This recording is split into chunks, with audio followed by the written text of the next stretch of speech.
Čau visiem! Šī ir mana atsauksme Annijai par mūsu sesiju.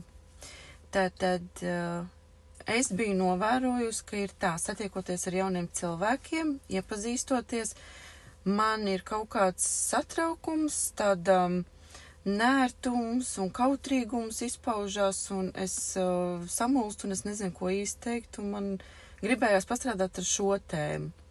Un mana zemapziņa mani aizveda tajā brīdī, kur es atteicos bērnībā no šiem komplimentiem, no šiem labiem vārdiem, ko cilvēki man teica, no šī novērtējuma, ko viņi gribēja, lai es zinu.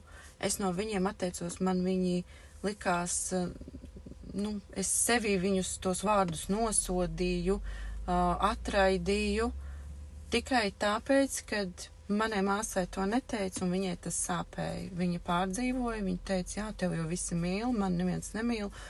Un tas bija tas brīdis, kad es izjūtu to lielo diskomfortu, ka man saka patīkamus vārdus, bet es viņus negribēju pieņemt.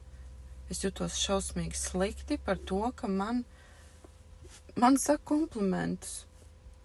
Un šī bija ļoti forša sesija. Paldies tev, Annija!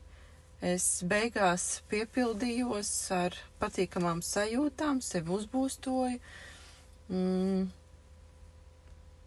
Sapratu to, ka mans izskats neiet kopā ar manu iekšējo pasauli, un man gribās pārmaiņas veikt savā izskatā, tāpat arī matus nokrāsot gaišākus un vēl šo to.